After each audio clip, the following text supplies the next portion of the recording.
Bonjour, bonjour, bienvenue sur le plateau de Bâti Journal TV. Nous sommes sur Artibat, à Rennes.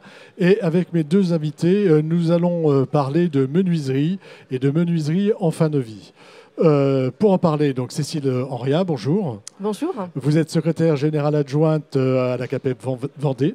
Tout à fait. La CAPEB Vendée, c'est combien d'adhérents, combien de... Alors, on a à peu près 2000 adhérents en Vendée, mais c'est vrai que là, c'est une étude l'étude dont on va parler, effectivement, porte sur un territoire un petit peu plus large. Un petit peu plus large, on va y revenir. À côté de vous, monsieur Denis Gouy, bonjour. Bonjour. Vous êtes, vous, président de Menuiserie Avenir. De quoi s'agit-il ? Donc, Menuiserie Avenir est une association qui regroupe les industriels de la menuiserie de la région Pays de Loire. Voilà, donc c'est un bassin qui regroupe un tiers de la fabrication de menuiserie nationale. Voilà, il y a des entreprises importantes et vous êtes nombreux. Qui sont toutes adhérentes de l'association. Qui sont toutes, d'accord. Ouais. Alors, on va parler d'une étude que vous avez menée ou que vous êtes en train de mener sur les menuiseries en fin de vie. L'idée, c'est de savoir comment les traiter, si j'ai bien compris. Voilà, tout à fait. Donc, on a constitué un groupe de travail au niveau local, donc sur la Vendée et puis globalement le Choletais, les Mauges, avec Menuiserie Avenir, avec donc la CAPEB, la FFB, l'UAB. Également Solutions Éco et puis des collectivités territoriales comme Trivalis et quelques EPCI. L'idée, c'est effectivement de faire un état des lieux sur aujourd'hui les flux de menuiserie qui sont déposés et de voir effectivement le gisement que ça représente, les flux de circulation de matériaux, de déchets, quand ils sont déposés aujourd'hui, on peut encore considérer que c'est du potentiel déchet, même si ça a une valeur potentiellement valorisable. Recyclable. Voilà, tout à fait. Et l'idée, c'est qu'on puisse avoir également une visibilité sur les principaux flux de matériaux et également sur les conditionnements qui servent pour transporter ces menuiseries et transporter les déchets. Tout ça fait une masse importante. Il y a beaucoup de mouvements, beaucoup de masse. Voilà, puisqu'à l'échelle des Pays de la Loire, je crois qu'on estime à peu près 400 000 à 500 000 menuiseries du coup en fin de vie qui sont déposées chaque année. Donc ça, c'est des grandes masses et on voudrait affiner ces chiffres-là à travers l'étude pour identifier bien ce qu'on peut faire au niveau local comme filière cohérente et qui implique tous les acteurs, donc les fabricants, les négociants, les entreprises de menuiserie et puis également les prestataires déchets qui peuvent être aussi des entreprises de démantèlement ou de recyclage de matières pour créer des matières vierges comme le PVC ou le vitrage. Voilà. Faire du recyclage, tout simplement. Voilà. Mais avant, vous avez besoin de connaître, c'est ça ? De savoir comment fonctionnent, comment vont les flux sur le territoire. Oui, c'est bien ça. L'objet c'est d'abord une étude, de mesurer tous ces flux, en effet. Et comme ça vient d'être expliqué, il s'agit en effet de voir ce qui va de l'industriel au client final, en passant par les différents interlocuteurs, et puis de retourner dans des centres de démantèlement tout ce qui a besoin d'être retourné. Donc les vieilles menuiseries, certes, les emballages, voilà, qu'ils soient des contenants ou des produits de protection, etc. etc. Donc en effet, le premier sujet, c'est une étude de mesure de volume, de volumétrie. Mesure de volume, savoir où on est, savoir connaître les flux, tout connaître, enfin les volumes et exactement. Les flux. C'est une ambition commune, si j'ai bien compris, vous l'avez expliqué. Oui, alors l'ambition commune, c'est effectivement que j'avais voilà, il arrive le petit support. Voilà, on le voit derrière, je ne sais pas si. Voilà, allez-y, vous pouvez tourner la tête. Donc en fait, l'idée au niveau des filières d'élimination de déchets, comme on voit par ordre de priorité, on doit d'abord faire de la prévention, donc c'est-à-dire éviter le déchet. Après, il peut y avoir des solutions de réemploi, c'est-à-dire qu'on réutilise un matériau pour un usage identique. Ou alors, après, ça peut être du recyclage ou de la valorisation énergétique. Et en dernier recours, de l'élimination, c'est-à-dire de l'enfouissement de matériaux. Donc là, en fait, aujourd'hui, au niveau des menuiseries en fin de vie, il y en a une partie, déjà, il y a des initiatives qui existent, on le sait, mais qui restent pas encore généralisées. Il y a encore un grand nombre de menuiseries, une forte proportion de menuiseries qui va en enfouissement. Et donc, ce qu'on voudrait, c'est effectivement pouvoir systématiser le recyclage de ces menuiseries pour tout un tas de raisons environnementales et économiques, etc. Et en lien aussi avec la RE 2020, il y a des objectifs, bien sûr, de bilan carbone. Et aussi, par rapport donc, aux palettes adosserées, on ne peut pas parler de palettes adosserées qui transportent les menuiseries. On s'est rendu compte qu'il y avait beaucoup de palettes adosserées en bois qui étaient à usage unique, ou presque. Et du coup, l'idée, ce serait de systématiser le réemploi de ces palettes adosserées parce que ça constitue des volumes de bois qui sont un peu perdus. Et c'est vraiment dommage. Oui, l'idée, c'est de réutiliser la palette. C'est ce que vous avez appelé le projet Movipal, c'est ça?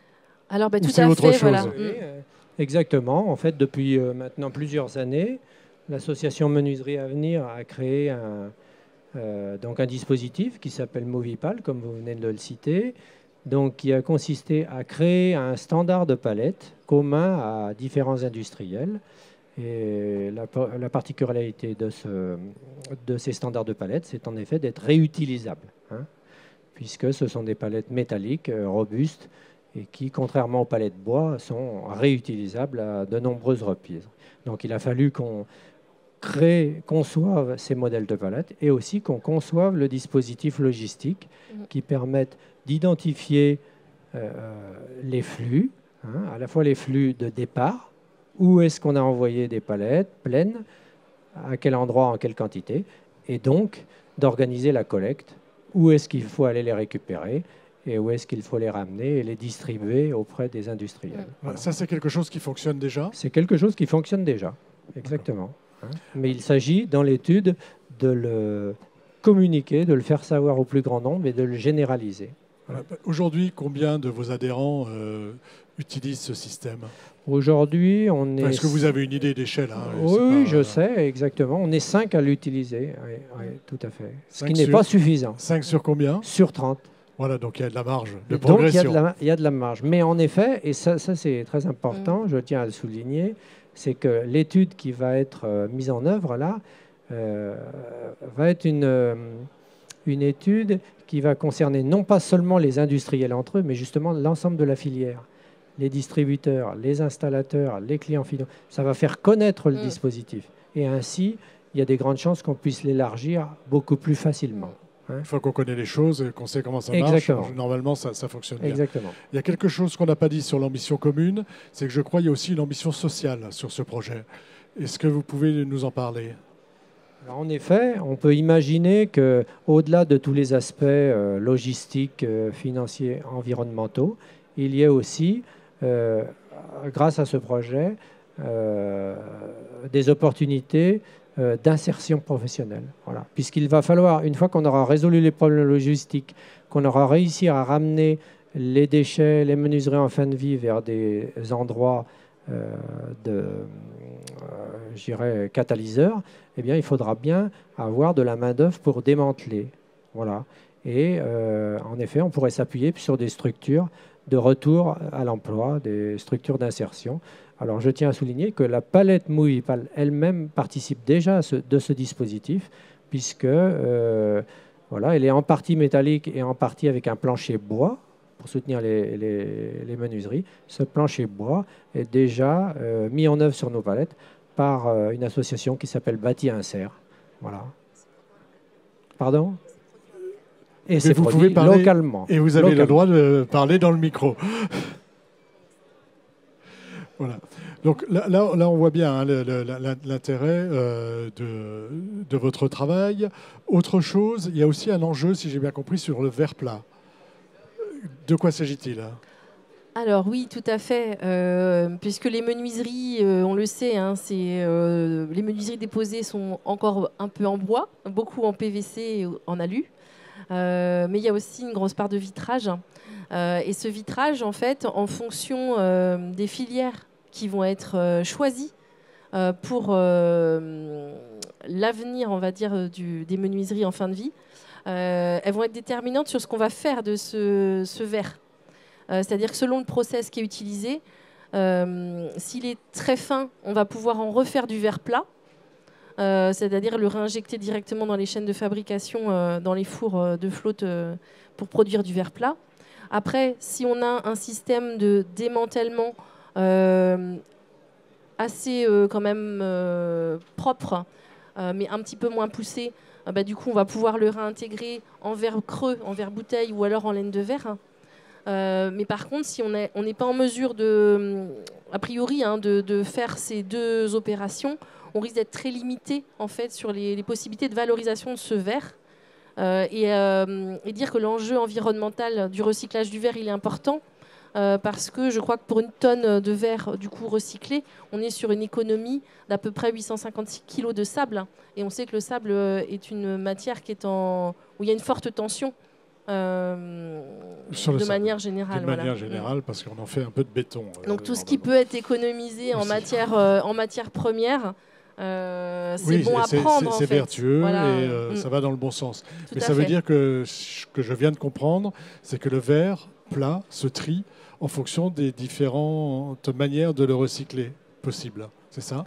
Et qu'aujourd'hui, ce travail n'est pas fait. Le process qui va être retenu en fait, par les industriels, par l'étude aussi, c'est ce que va mettre en avant l'étude, c'est un des enjeux, c'est de dire qu'est-ce qu'on fait de ces menuiseries, quel est le process de démantèlement qu'on va choisir, et en fonction du process qui va apparaître le plus adapté, les filières pour valoriser le bois ou le PVC ou l'alu, je pense qu'elles seront... ces matériaux-là seront valorisés. Par contre, ce choix-là aura vraiment de l'impact sur le devenir du verre et son potentiel recyclage. Aujourd'hui, le verre ancien va où ? Il part en décharge ou il est quand même trié, valorisé ? Le verre est une des filières qui a le plus avancé dans le domaine de la recyclabilité. Donc, on a déjà des choses un petit peu organisées. Il faut le démultiplier. Donc, en effet, le verre plat utilisé dans nos différentes filières est déjà en partie à base de recyclé. Mais aujourd'hui, à l'heure actuelle, où tout le monde connaît la pénurie de matériaux, les surenchères de prix dans les matériaux, l'enjeu du recyclage, il est d'autant plus important, quoi. Aujourd'hui, on n'est pas loin de la pénurie sur certains matériaux. Or, on en jette à la poubelle. Donc, voilà, oui, il y a un truc qui ne va pas. Donc, autant réutiliser ce qui existe. Est-ce que vous-même récupérez la ressource ? Vous l'avez, en fait. En partie. Mais en effet, il faut, de toute façon, il faut gratter les fonds de tiroir. Hein, c'est un peu l'idée. Voilà. Et en plus, c'est vertueux au plan carbone. D'autres actions par rapport à cette étude, est-ce que vous travaillez sur autre chose ? Parce que là, on a mis 3 choses en amont, en valeur. Y a-t-il d'autres choses sur lesquelles vous travaillez avec cette étude ? Globalement, il y a un objectif pour les artisans menuisiers, c'est aussi la maîtrise de leur budget par rapport aux charges sur les déchets. C'est très important qu'ils puissent utiliser des filières de valorisation, puisque à terme, les filières d'enfouissement ne sont pas des filières d'avenir et leur prix va augmenter. Donc on a aussi un objectif de maîtrise des charges pour les artisans. Et on a un objectif de sensibilisation aussi des artisans menuisiers pour qu'ils puissent au maximum, d'ores et déjà, se poser des questions de est-ce que mon prestataire, est-ce qu'un prestataire déchet ne pourrait déjà pas me proposer cette reprise des menuiseries ? Est-ce qu'il y a des solutions en local qui existent ? En tout cas, on veut interroger aussi le collectif, mettre en avant cette problématique, peut-être un peu plus que ce qu'elle est aujourd'hui, pour tous nos artisans, quoi. Parce qu'aujourd'hui, il y a de véritables difficultés de collecte. Il n'y a pas des solutions. C'est un des points noirs, c'est la collecte. C'est ça. J'avais cru comprendre que les distributeurs bâtiments avaient une petite obligation dans ce sens-là. Est-ce que ça s'est mis en place ? Est-ce que ça se met en place sur la menuiserie en particulier ? Alors, en effet, les distributeurs ont une obligation, vous avez raison, mais ce qu'il faut savoir, c'est que la menuiserie passe de moins en moins par les distributeurs. Ça, c'est un modèle des années, on va dire, allez, j'exagère, 70. Aujourd'hui, les industriels de la menuiserie ont noué beaucoup de relations directes avec les artisans, menuisiers, etc. Et donc, en effet, il est de notre ressort de leur faciliter la vie, en fait. Au-delà du sujet économique et environnemental, c'est aussi un enjeu de simplifier la vie de nos clients. Voilà. Tout à fait. Et je dirais aussi, pour compléter, c'est que cette étude, on a parlé beaucoup des fenêtres, finalement, et on veut, à travers cette étude, intégrer non pas simplement les fenêtres, mais l'ensemble des menuiseries. Donc on va être sur les fenêtres, les portes-fenêtres, les portes, les volets, les portails, les portes de garage. En fait, donc tout ça rend la démarche beaucoup plus globale et plus complexe aussi, en analyse. Mais en volume, ça représente des tonnages qui sont très très conséquents. Effectivement, alors je ne sais pas, tous les soirs on a une mouche qui vient se promener ici. Excusez-moi, non, mais j'ai pas pu m'empêcher. Déjà hier. Est-ce qu'il y a un calendrier pour cette étude? Est-ce que vous vous êtes fixé un calendrier, des objectifs et quelle sera l'étape suivante? Alors, au niveau du calendrier, là, on a travaillé sur l'établissement de questionnaires donc pour les différents acteurs qu'on citait tout à l'heure. Donc, ces questionnaires sont en cours de diffusion auprès des acteurs et on va les accompagner pour qu'il y ait un maximum de réponses. Et c'est très important qu'il y ait une forte participation pour les réponses. Comme on sait, une étude, plus il y a de personnes qui participent, plus les résultats en seront riches et intéressants. Ouais, moi, si je voulais être un peu plus concret, j'aimerais que, par exemple, au milieu de l'année 2022, on ait créé un dispositif pilote, voilà, à l'échelle locale. À l'échelle locale, peut-être pas très ambitieux, mais au moins un dispositif pilote, voilà. Et l'objectif ensuite, c'est d'essaimer un peu avec... Après, on déploie. De déployer. On duplique, on déploie. On duplique et on déploie, mais d'abord faire un pilote, et puis Exactement. avec ce pilote... Donc Exactement. Voilà. Et en fait, ce qui est intéressant, que tous les fabricants en fait, travaillent ensemble, c'est que pour les artisans menuisiers, il y ait de la visibilité, il y ait la simplicité, parce que si chaque fabricant mène une initiative, c'est déjà très bien. Mais si toutes les initiatives amènent la même démarche, le même geste pour les artisans, ils ne vont pas se poser la question si la menuiserie elle vient du fournisseur A ou du fournisseur B, la logistique soit la même et cohérente. C'est très important pour le développement d'une filière simple en fait. Voilà, et plus c'est simple et plus ça marche. Voilà. Pour que ça marche, il faut que ce soit simple. C'est ça. Et donc ça veut dire que les fabricants s'engagent à reprendre les menuiseries des autres. Comment ça se passe? En fait, ce n'est pas les fabricants qui reprendront les menuiseries d'autres. On aura organisé une chaîne de retour vers des endroits à définir, à démanteler, pour pouvoir retrouver de la matière à recycler, etc. Ce qui va revenir vers nous, c'est plutôt des composants, non pas recyclables, mais réutilisables, comme la palette, des choses comme ça.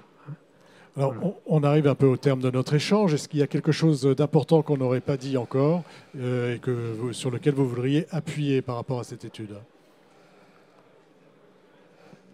Moi, franchement, je veux insister sur la démarche filière. Tous les stades consécutifs d'utilisation de nos produits. Donc, on est vraiment finalement dans le cycle de vie. Donc, c'est vraiment très important. On entend parler de ça souvent. Mais là, on y est vraiment, dans le cycle de vie. Et puis, l'aspect local est très important. Quand on parle de logistique, d'économie carbone, etc., l'aspect local a un sens encore plus profond.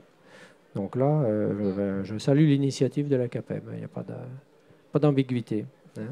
D'accord. Vous avez le mot de la fin? Écoutez, j'espère qu'on se reverra peut-être prochainement sur une prochaine édition d'Artibat pour vous en dire plus, ou même avant. Pour avoir les résultats. Pour avoir les résultats. Tenez-nous au courant. Merci d'être venu sur le plateau de Batijournal TV nous parler donc de cette initiative Menuiserie en fin de vie, de cette étude. Une émission à retrouver sur notre site Batijournal TV et bien sûr sur le site de notre partenaire Artibat. Merci à vous d'être venu jusque-là. Au revoir. Merci.